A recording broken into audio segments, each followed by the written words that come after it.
welcome to Larry Reed's America. This is another short food segment.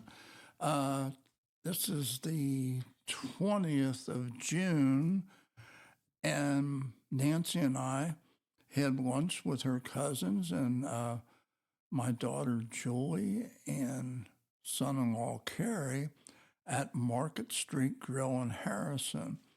And I briefly touched on that on the last episode when we were reviewing the Brauhaus in Oldenburg.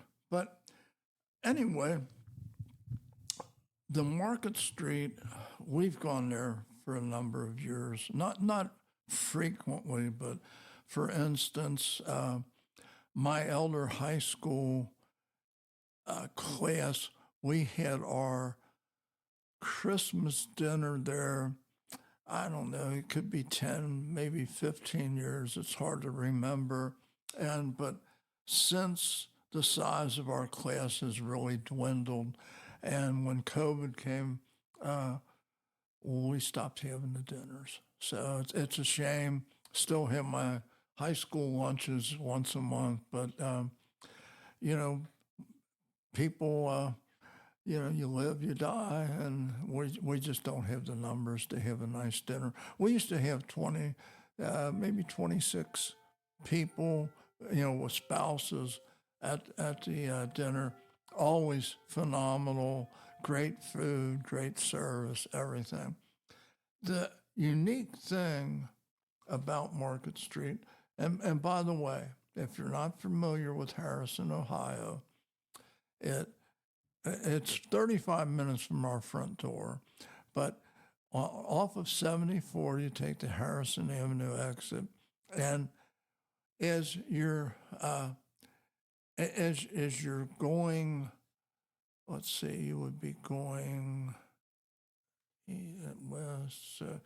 You would be going north on Harrison when you come off the interstate. If you were coming off 74, heading east, you would take a right and you would go down to the intersection, a T intersection, turn right.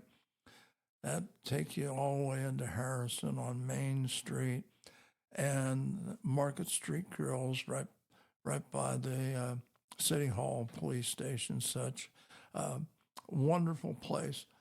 It was founded and constructed in 1856 with 100,000 bricks. That's hard to believe, and it's still standing.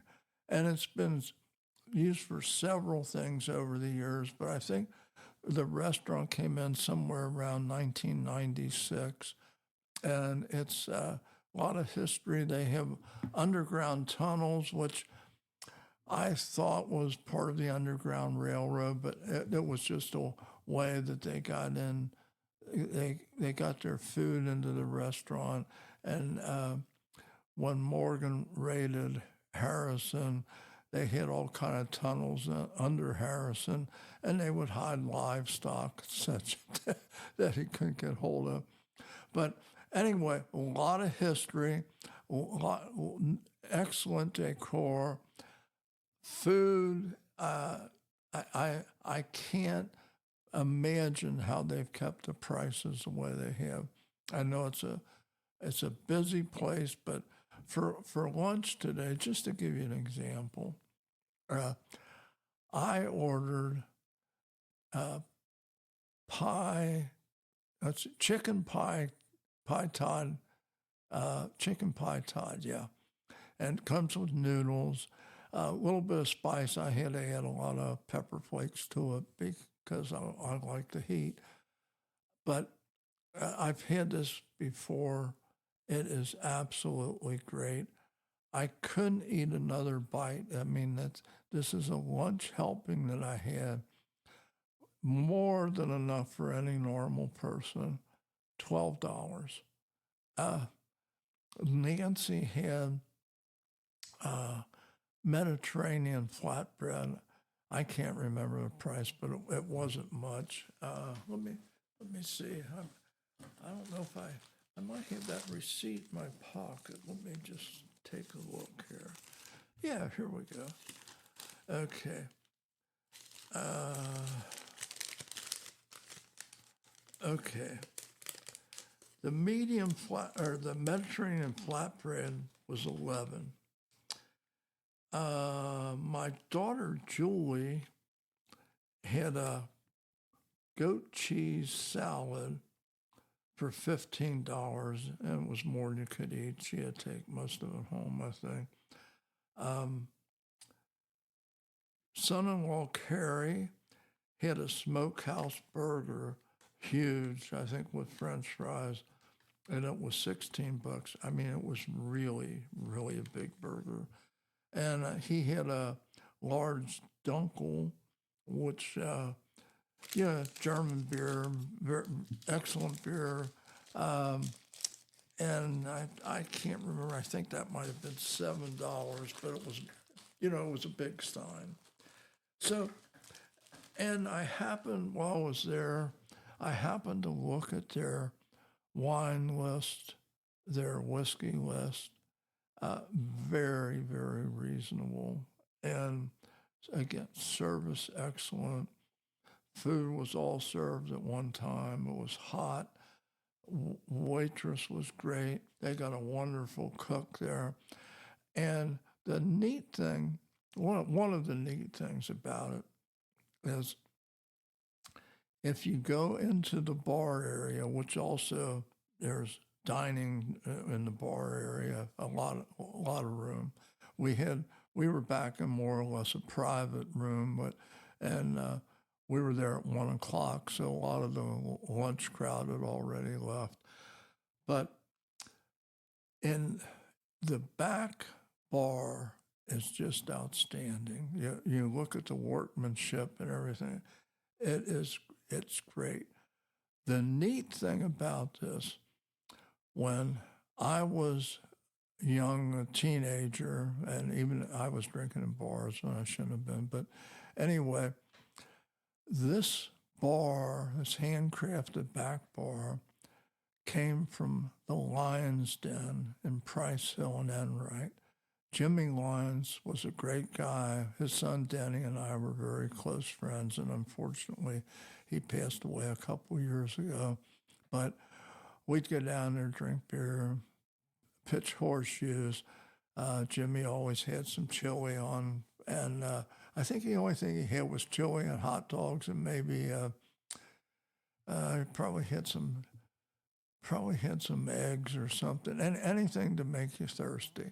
So, but they brought that, and I can't imagine what something like that would cost today to build. I mean, it's just phenomenal. But I'll tell you, if you're in the Cincinnati area, and I know they draw a lot of people from Cincinnati, and Harrison is just booming. And I know a lot of my friends from Batesville. So don't go there often because we got some really good restaurants here in town. And Batesville and Oldenburg, most people try to support all the local businesses, which I think is great. But once in a while, with all of Nancy's cousins are coming from Kentucky. So it's a haul for them, but we always go to Kentucky for their lunches.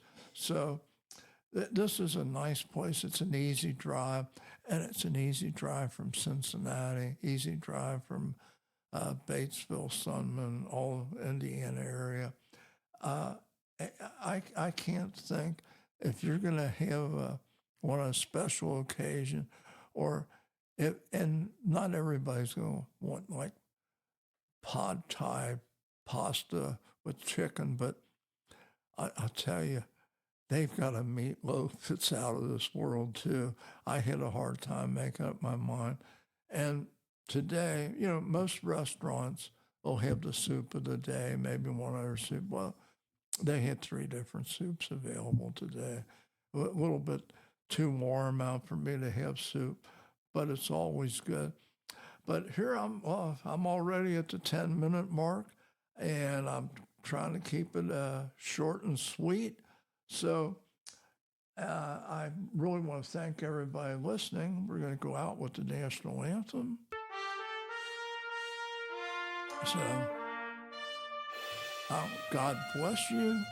God bless the United States of America. And I will talk to you on the next podcast.